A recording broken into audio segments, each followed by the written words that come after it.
My name is Rose, and I'm a 34-year-old office worker. My husband, David, and I have been married for 10 years. We had a child soon after we got married, so our daughter will be turning 10 this year. It's not that I don't have any complaints about my marriage, but overall, I'm happy because my daughter has grown into such a lovely and wonderful girl. However, my main dissatisfaction with my husband revolves around money. David has a habit of spending a significant amount on his hobbies. It's not excessive, but still quite a lot.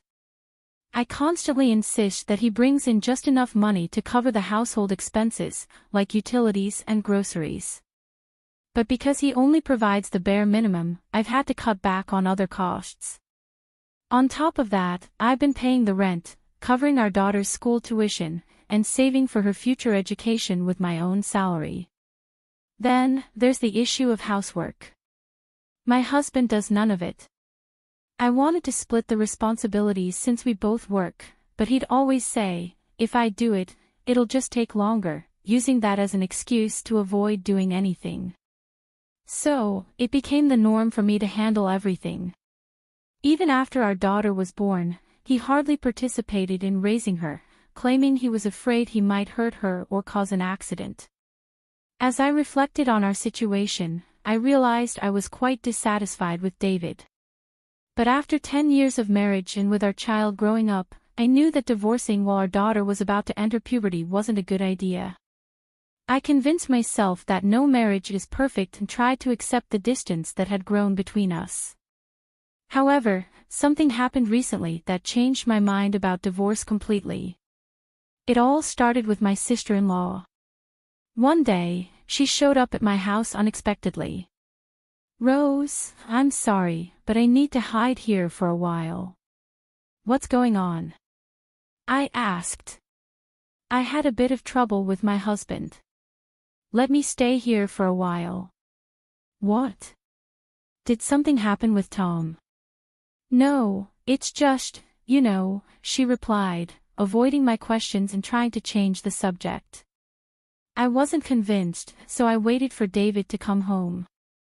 When David returned around 8 p.m., after putting our daughter to bed, we sat down with my sister-in-law to talk. "Sis, what happened?" David asked. "Well, Tom suddenly snapped and told me he wants a divorce," she said. "What?" I was surprised. Tom had always seemed like a sincere and calm man, not the type to get angry and ask for a divorce out of the blue. "Why did Tom get angry?" I pressed. "Why are you asking me that?" she snapped back. "Because I don't think Tom is the kind of person who would get angry without a reason," I replied. "That's what I want to know." I couldn't help but notice that my sister-in-law seemed panicked, but if Tom was asking for a divorce, there must have been something she did to make him that angry. "Rose, why are you defending Tom so much? Are you having an affair with him?" she suddenly accused. "Of course not," I responded, shocked. I wonder," she said suspiciously. My husband then laughed and said, "No, sis, that's not possible. She doesn't even have the time for that. Besides, Rose always leaves her phone on the table." Though he was defending me, his remark irritated me. I was constantly juggling work, housework, and raising our child. I barely had time to make dinner after work, let alone look at my phone. In the end, my sister-in-law stuck to her claim, "I don't know why he's angry." We couldn't get a clear answer, so my husband and I decided to talk to Tom directly. Later, when Tom came over, my sister-in-law conveniently left, saying it would be awkward to see him. As soon as Tom arrived, he politely apologized to us. "I'm really sorry for causing you both so much trouble." Tom was a sincere man, and it seemed out of character for him to suddenly get angry. "Why did you ask my sister for a divorce? You've only been married for a year. Isn't that a bit harsh? There must be a reason, right?" I asked. "She spent all of my money without permission," Tom replied. "Really? How much money did you have saved?" I asked. $50,000. My husband and I exchanged surprised looks. $50,000 in just 1 year. That was about $4,100 a month. And Tom had already been giving her enough from his income to cover all living expenses. So, my sister-in-law had been spending it all on her own entertainment. Naturally, Tom was furious. Who wouldn't be? I certainly would be if I were in his shoes. Staying married to someone with such reckless spending habits would be tough. Is something wrong? My husband asked when he noticed my pause. Oh, nothing. It's just, well, you have a bad spending habit too, I admitted, realizing how similar he and his sister were. If she doesn't pay back the $50,000, divorce her. You don't have kids, so it seems like a reasonable decision, my husband added.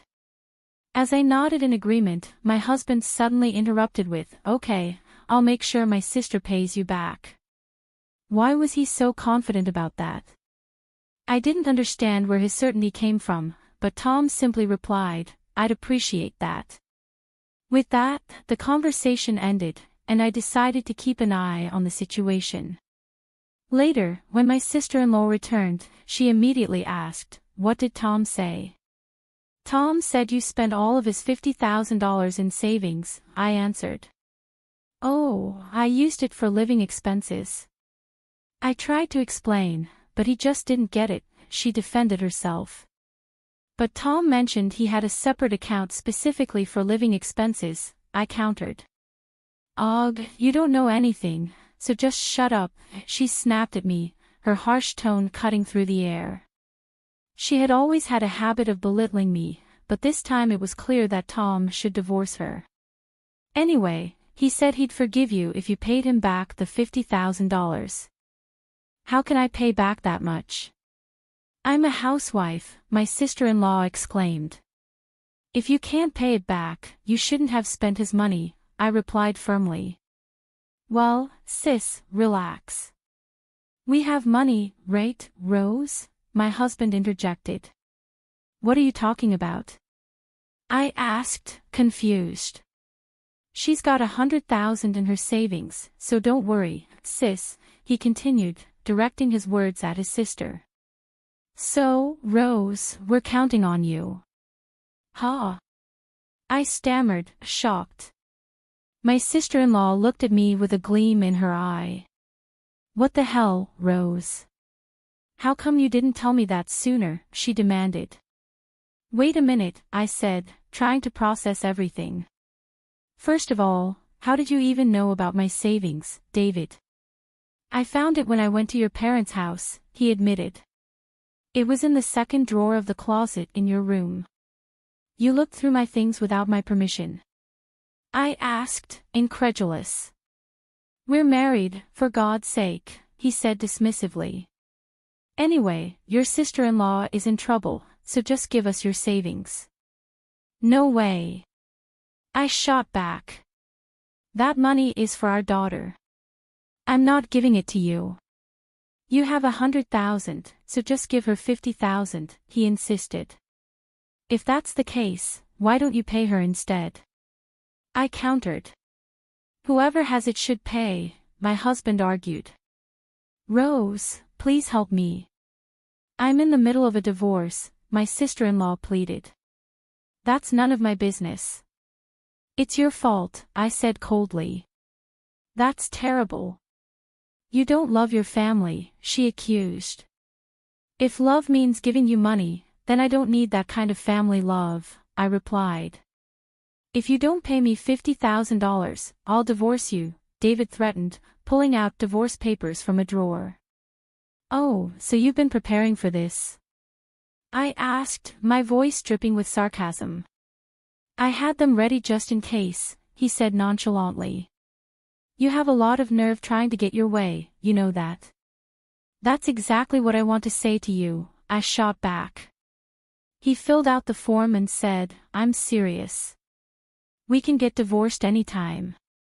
To my surprise, my sister-in-law grinned and said, well, I'll be one of your witnesses. She then signed her name on the form. So, you can either pay me $50,000, or you can get divorced. I couldn't believe their audacity, but I decided to play along for the moment. All right, I said, pretending to give in. The next day, I brought some people to the house, my in-laws and Tom. Why are you here, Tom? And why are Mom and Dad here? My husband asked, visibly uncomfortable. I heard the story, his father said. David, don't embarrass yourself. Rose, I'm really sorry for my stupid son and daughter, my mother-in-law added, shaking her head. Tom, we owe you an apology too, she continued, addressing him. Why are you two apologizing? My sister-in-law snapped, confused.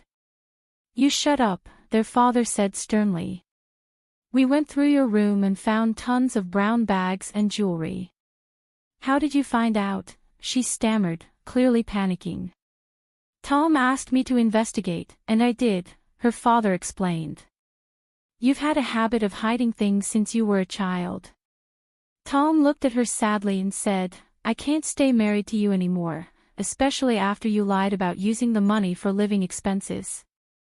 I want you to pay me back the $50,000 and divorce me, Tom demanded. Oh no, my sister-in-law whispered, realizing the gravity of the situation. And David, you're getting a divorce too, Tom continued. What? David looked shocked. Rose has already filled out the divorce papers, and I signed as a witness. We've just submitted them together, Tom explained calmly. What? I won't allow that. David exclaimed. You won't allow it. Tom shot back. What are you talking about?